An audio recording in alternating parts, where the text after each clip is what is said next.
Аргумент плюс за денешната лидерска средба. Петар Арсовски во студиото ве најавив по завршување на дневникот.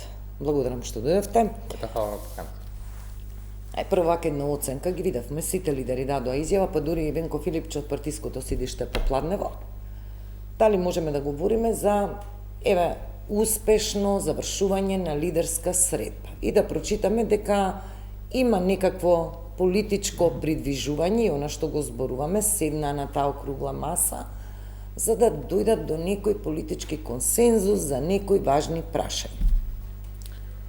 Првиот впечаток, со исклучок на изјавата на Филипче, е колку брзо се трансформираше атмосферата од една оптика на нишан која владееше претходно помеѓу сите овие партии кои сега седна на заедничка маса во една релативно козметички конструктивна атмосфера. Сите се изненадени колку била атмосферата конструктивна, сите сме ние изненадени колку биле они всушност фини, една зена атмосфера владееше на таа среда и тоа е еден мој прв впечаток за една дискрепанца помеѓу острите политички тонови кои владееа кај истите партии, па дури во рамки на внатре на владината коалиција и една релативно смирена атмосфера од лидерската средба. Тоа може да е добро во смирување на политичките тензии, но за вистинска оценка дали лидерската средба била успешна или не, треба да ги почекаме сепак резултатите. Добро е што партиите разговараат, подобро би било да разговараат во институционални рамки, туку одошто неформално во клуб на пратеници, но и вака е подобро да не разговараат одошто да не разговараат, но главните политички проекти остануваат блокирани. Ние сега имаме само декларирана волја од партиите да продолжат да разговараат. Ке ги прокоментираме изјавите, секоја од партиите, како што рековте пред почетокот на разговорот, со своје ливче и со своји услови, што е нормално да и опортуно да се искористи предноста не на ваква средба. Во јавноста се повеќе се говори, сега технички сакам да го прокоментираме, форматот на овие лидерски средби се одржуваат во клуб на пратеници, надвор од институции, го имаме собранието каде што представниците на сите овие лидери и партии имаат своји легитимни избраници, ја имаме исто така владата, но некако ни стана традиција во клуб на пратеници, надвор од овие институционални рамки, се одржуваат лидерски средби. Премиерот дури денеска даде, мислам, оценка дека историски ваква средба продуктивна и ваков формат досега не паметиме во историјата. Можеби премиерот е под впечаток колку била конструктивна средбата. Ние слушнавме такви тонови после средбата, но лидерска средба не е новина во македонската политика. Имало претходно и ќе има, претпоставувам и понатака. Видете, кога се работи за некакви исклучителни проекти, Охридски рамковен договор, Преспански договор, ЕУ преговарачка рамка, окей е да има лидерска средба, бидејќи се работи за некакви надпартиски проекти. За другото, можеби е подобро да се случува тоа сепак во институциите на системот. Постои парламент каде има координатори на пратенички групи, каде тие можат да направат некакви иницијативи. Мислам дека веќе последниве децении во македонската политика скоро целата политичка моќ е концентрирана кај лидерот. И координаторите на пратенички групи не можат да разговараат за вакви посериозни проекти, па затоа се наметнува овој формат, кој не е идеално решение, но е подобар од тоа партиите да не разговараат воопшто на овие теми. Она што беше јасно, ги успеав да ги слушам сите изјави преку стрим, значи лайв во живо, она што сватив дека е како затворено прашање е техничката влада. Останува на сила пржинската влада и за наредните парламентарни избори, се додека не се постигне целосен политички консензус, предпоставам се вклучува тука да се добие поддршка и од СДСМ за еден проект таков да се истурка. Скам да кажам, техничката влада е веќе затворено прашање, ќе ја има и на следните парламентарни избори. Не сватив за, например, клучните закони за кои што е потребно двотретинско мнозинство и Бадентер, а тоа се закон за прекршоци Сейф Сити и избор на народен правобранител, важна институција за човековите права, тие се блокирани. Кога Али Ахмети излезе да даде изјава, рече, да, разговаравме за ова, дали има поддршка од УИ, дали веќе ќе заврши таа блокада условна во собрание, дополнително ќе разговараме. Како што кажа на почетокот и како што разговаравме пред емисијата, на таквата средба секој лидер доаѓа со свој список барања, односно со свое ливче.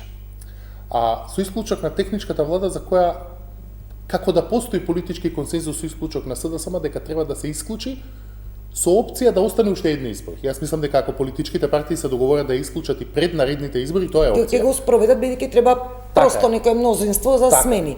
Не сум сигурен дека е заклучокот дека ќе остане за следните избори, сигурен. И тука кажа премиерот, и премиерот дециден беше на таа тема. Но има тука двојни аргументи. Ќе се вратам на тоа. Мислам дека кога ќе дојде до ваков формат и кога секој ќе се појави со своје ливче, ништо не е договорено додека не се договори се. И мислам дека и тоа пораката која ја упатува Ахмети, дека и тој подготвен да разговара за поддршка, за промена на законот за прекршоци кој е неопходен за мандатни казни за Safe City, народен правобранител, изборен законник, помеѓу другото на него забораваме, тоа е можеби една од најважните реформи која се дискутираше денес на лидерската средба, но дека за возврат сигурно ќе испорача некакви контрауслови кои најверојатно ќе му ги испорача на Мицковски на таа најавена тет-а-тет средба. И таму е заклучокот дека одеднаш има некакви посмирувачки тонови помеѓу тие две политички партии кои до сега беа многу ни се гледани за оптика на ниша. Добро се навредуваа сега, да не зборовите не ги кажавме ние новинарите, врапче, лав, кекси, млеко, кој колку пиел, во која доба од својот живот и така натаму. И тоа е една добре дојдена промена во нивната риторика, нормално да разговарат, но е секако ненадејна промена. Не, Арсовски, пак ќе речам легитимно е политичарите, лидерите да отидат со одредени барања, па колку што може да се освои тој политички простор. Ама оваа лидерска требаше да затвори и да донесе договор за одредени важни прашања, повторувам, како Safe City, што го зборуваме 2 години и кој треба да стапи на сила на 1 февруари, а не може да стапи, и избор на народен правобранител. Сега, јас прашувам, овие прашања останаа отворени, а дополнително на нив се накалимија нови прашања. Сите тие ќе се стават на маса за тој политички пазар, ама... Мислам дека беше нереално очекувањето кое го проектираше владата, дека оваа една лидерска средба ќе ги затвори сите тие политички прашања.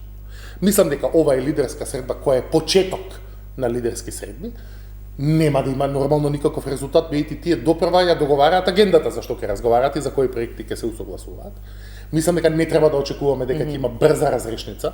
Мислам дека и тоа е една наивна политичка проекција, дека на првата средба тие веднаш од политички непријатели ќе се гушнат и ќе се договорат за сите работи на масата. Мислам дека е тоа нереално, особено имајќи ги предвид комплицираноста на сите проекти поединечно, а и комплицираноста на политичкиот контекст. Каде секој лидер ја врзува поддршката за еден проект кој му е важен на другиот со некаква своја... Па ја врза со цензус 5%. Кажете ми премиерот Мицковски како ќе го прифати тоа барање за возврат за да добие поддршка за пак ќе ги кажам народен правобранител и Safe City. Видете, цензусот од 5% дуи не е прецизен на што се однесува. 5% од излезените гласачи или 5% од гласачите кои се запишани во избирачкиот список. Еве да предпоставим помалата варијанта, 5% од излезените гласачи. Ако Македонија е една изборна единица, во просек гласаат некаде околу милион граѓани. Тоа е 50.000 гласови. Значи секоја партија која ќе освои под 50.000 гласови, да не им се сметаат гласовите во изборниот Донтов модел. Тоа е сепак еден висок исклучив услов кој можеби на дуи му одговара во моментот, но сепак ќе ги исклучи сите партии освен 4 најголеми или 5 најголеми. СДСМ, ВМРО, ДПМН, ДУИ, ВЛЕН и Левица. И можеби сега знам. Сите други помали партии, ДОМ, и помали, не знам, Павле Трајанов, сите тие партии ќе мора да влезат во некаква предизборна коалиција. Сепак е тоа еден релативно висок праг. Ако зборуваме за изборниот законник, добро е што се одлучиле на една изборна единица. Тоа е подобра опција него било која друга, затоа што така на територија на цела држава секој глас ќе вреди исто. Но тие фино што постигнале политички консензус околу изборниот законник, треба малку да постигнат и експертски консензус. Значи, како ќе се одвиваат тие, дали ќе има праг или нема да има праг.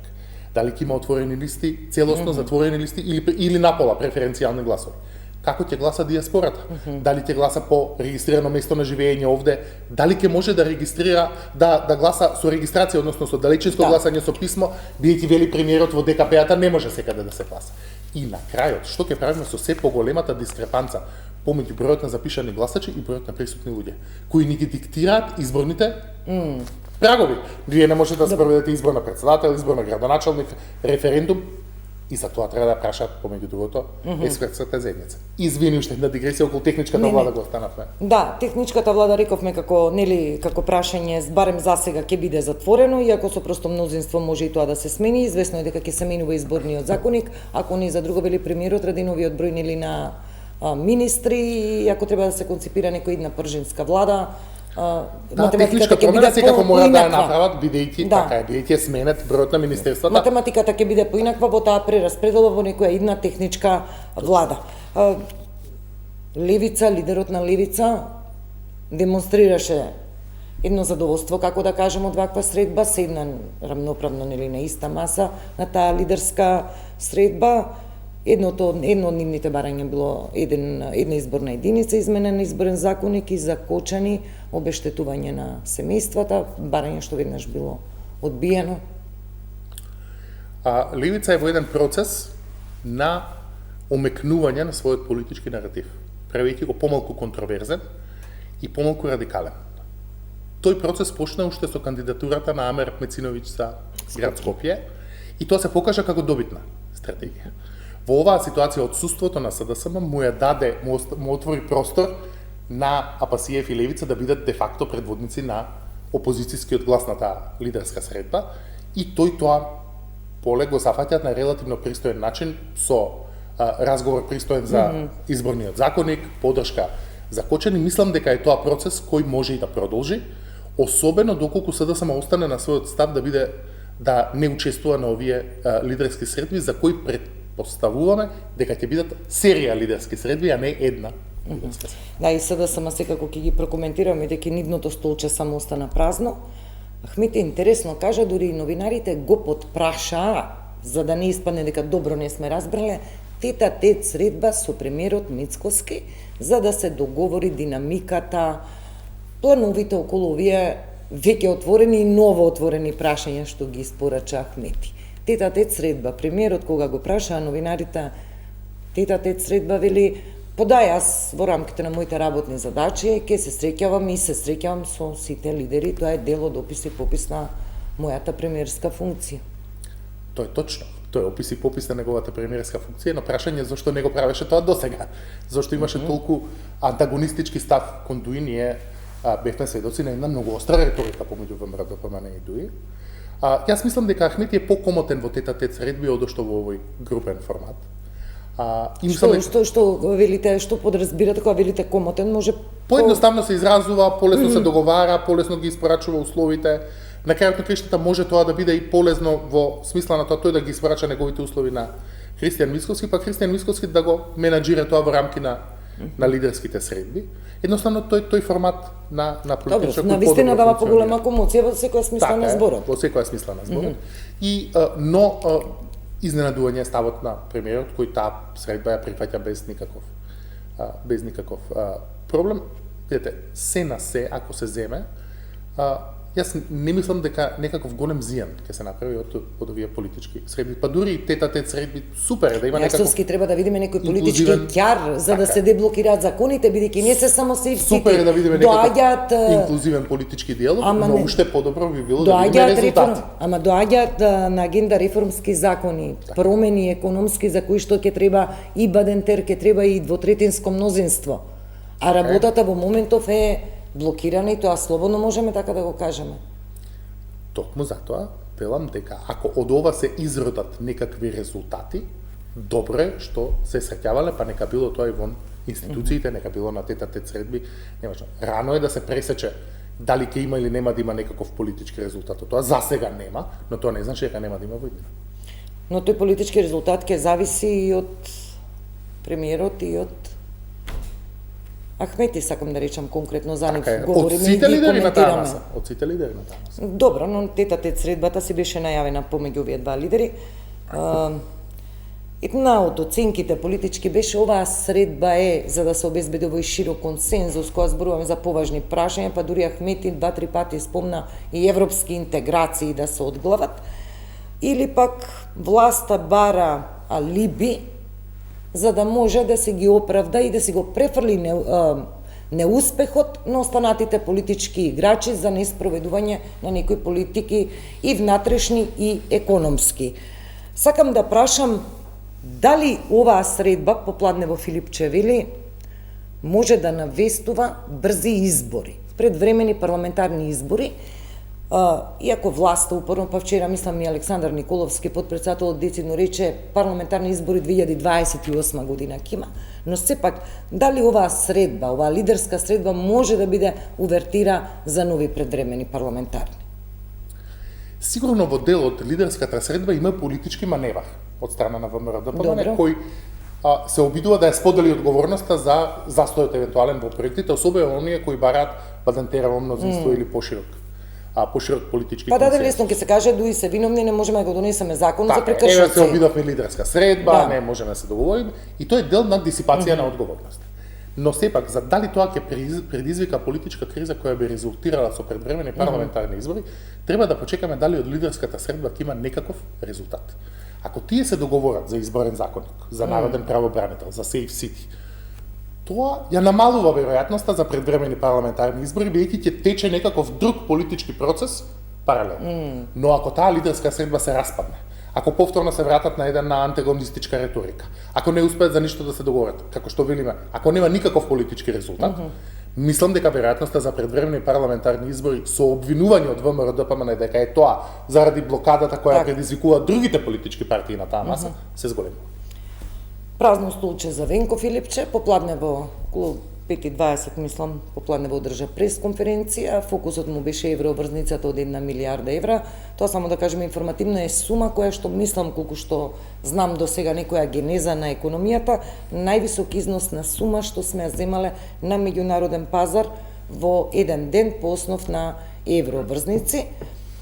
Ја критикуваше еврообврзницата и кажа дека во сите овие операции и на задолжување и на лидерска средба гледа брзање на власта кон предвремени избори. Но прво сакам да прашам, дали СДСМ направи правилна политичка проценка кога кажа дека со криминалци нема да седнат на иста маса, а денеска додадоа оваа власт ја буди земјата кон изолацијата, уште еден аргумент зошто нема да се седне на таа лидерска средба. Не сум сигурен дека е истиот одговор на двете прашања. Дали со политиката на одбивање, намесување на бугарите во уставот и откочувањето на ЕУ преговорите, ние на крај ќе останеме изолирани или не? Најверојатно да. Ако останеме на цврсти на таа политика дека нема да го одблокираме ЕУ напредокот и преговорите, да, може да не се случи регионот да замине во ЕУ, а ние да останеме релативно енкапсулирано парче во кое со недефинирана ЕУ агента. И сега дали направиле точна политичка проценка или не, повторно крајниот заклучок ќе зависи од тоа дали ќе има некаков резултат од средбата. Ако има некаков резултат од средбата и ги договорат овие закони, да, СДСМ има еден ризик да изгледа како на трибините да игра не лути се човече со другите политички партии. Но истовремено, ако средбата не резултира со ништо, СДСМ ќе биде целосно во право да каже, гледате, бадијала се средбите и добро е што не учествува. Емпириската статистика до сега покажува, не само во Македонија и во регионот и пошироко во светот, дека партиите кои бойкотираат политички процеси, дали се избори, дали е парламент, дали се лидерски среди, обично не поминуваат добро. Обично тоа има тенденција да ги направи да се изолирани од политичките процеси, но на јас на ова гледам како на една стратегија на СДСМ во склоп на нивната цела радикализација на реториката. Ние сме сведоци дека во последните месец дена има едно засилување, поголем антагонизам, по радикализација на реториката на СДСМ и на поголема дистанца и тензија помеѓу нив и владата. Можеби е тоа дел од некаков политички или пиар ребрендинг на СДСМ, и во рамки на таа реторика и однесување мислам дека е и ова отсуство од политичката средба. Политички земено, подобро е да беа таму. Мислам дека и квалитетот на законите, и квалитетот на лидерската средба, сепак се тие втората партија во државата. Ке беше подобар СДСМ да учествуваше. Но дали направиле правилна проценка или не со тоа што не учествувале, мислам дека ќе зависи од резултатот на средбите. Да, времето треба да покаже како епилог од овие средби, Каква политичка година ќе имаме Арсовски 2026? Знаете како, власта упорно тврди дека ова нема да биде година на предвремени парламентарни избори. Јас во наредната 2026 гледам две опции. Или главните две варијабли за власта се дали ќе има предвремени парламентарни избори, дали ќе се откочат EU интеграциите. Тоа се големите политички проекти кои можат државата да ја изместат на друг политички колосек. Мислам дека веројатноста двете да се случат е под 50%. Мислам, било кој од нив, дека е поверојатно да не се случат, одошто да се случат. И ако е тоа така, мислам дека 2026 ќе биде година на автопилот. Сите овие процеси полека можеби ќе се движат напред, кај ниеден од тие процеси не очекувам драматична пресвртница, не гледам некакво поголемо политичко бранување и мислам дека ќе биде една година на жабарник во македонската политичка сцена.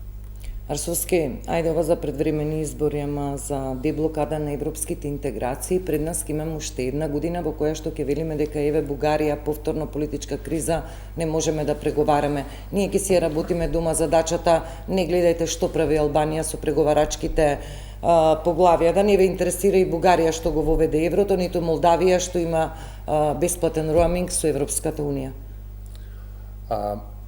Мислам дека толку е далеку отидена реториката помеѓу Скопје и Софија, што веројатноста да се вратиме на некакви нормални тонови е релативно мала. Во основа пораката на власта од овде е, видите има политичка криза во Бугарија, се додека не се разреши таа, не ни можеме да разговараме. Тоа го слушаме 4 години ние. Не само тоа, за ние да ги спроведеме уставните измени, не ни треба Бугарија. Каква врска има политичката криза во Бугарија, ако ние одлучиме да ги спроведеме? Не, таму владата да демонстрира дека нели малцинствата ќе ги спроведе одлуките, пресудите од Страсбург како некој взаемен реципроцитет, така добра волја. Значи, вас ви треба чиста политика. За тоа ни треба. Значи, вас ви треба стабилна политичка ситуација во Бугарија, само ако имате намера да го преговарате повторно пакетот што го имате. Ама тоа владата си го кажа дека горе преговара и преговара. Јас мислам дека тоа ќе биде многу тешко. Можеби можеме да добиеме некакви козметички охрабрувања на тој пат. Но пакетот што веќе го имаме, што сме го прифатиле, мислам дека од тој нема бегање. Да, малку обезхрабрува оваа проценка, иако ја знаеме како новинари, ги знаеме, можеме да ги прочитаме сигналите кога работите имаат некоја надежда да се поместат од мртва точка. Ќе биде оваа важна година за нас, веројатно повторно ќе ја слушаме реториката, важно е ние дома сами да си ја работиме домашната задача. Океј е таа реторика, мај што сме направиле од домашната задача? Да, што сме направиле од домашната задача? Реформската агенда... Па добро, белото од владата, колку е најдобар успех на реализација имаме ние? Ама сепак е релативно низок. Искористење на европските фондови и падна процентот. Криминал и корупција, здравство, економија. Па ние имаме истраги, не само искористеноста што па имаме истраги за европските пари дома. Значи, кога домашната агенда би се движела со забрзана динамика, би имало логика да кажеме не ни се брза со овој процесот, бидејќи ние дома веќе ги правиме тие реформи, на крајот кога ќе се договориме со Бугарија нема да имаме изгубено време. Меѓутоа по сите статистики дискрепанцата помеѓу просекот во ЕУ и просекот во Македонија само се зголемува секоја година. Значи ние една година што сме надвор од процесот не треба 2 години да ја надоместиме. Да, тешка година, само да кажам на крај интересно беше, не знам дали ги видовте фотографиите со какви автомобили дојдоа дел од лидерите на партиите, например Било Касами, осамна на социјалните мрежи со фотографија, некој мислам BMW, не знам која марка, ултра вака модерно изгледаше, некои проценки луѓе што коментира вика над 150.000 евра чини тој автомобил. Добро, тоа е интересно во колоквијална смисла кој како се појавува на црвениот. Па не, добро, тоа е интересно и во финансиска и економска смисла, кога известуваме нели денеска државата се задолжи 1 милиарда за да врати 1 милиарда и оваа милиарда останува долг повторно за враќање. Ќе вратат 700 милиони, а 1 милиарда ќе се задржи. Мислам околу 900 милиони има за враќање, по основ на сите долгови зборуваме годинава. Не важно е 700, 900, тука е поентата беше важно е на јавноста со какви автомобили идат функционерите. И па затоа другите политички партии... Тоа се наши пари. Така е. Малку треба да бидат повнимателни со тоа или да имаат подобро објаснување, ако навистина е, не сум ги видел сликите, но ако навистина се појави било кој функционер со автомобил кој чини 100, 150, 200 илјади евра, подобро да има ѓаволски добро објаснување како го набавил. Еве тема за нас, новинарите. Ви благодарам Марсовски за овој разговор, некој повише од 25-30 на минути. Се гледаме пред нас цела година. Хвала. Почитувани, тука завршува Аргумент Плюс, а со него и овој информативен појас. Од мене пријатно.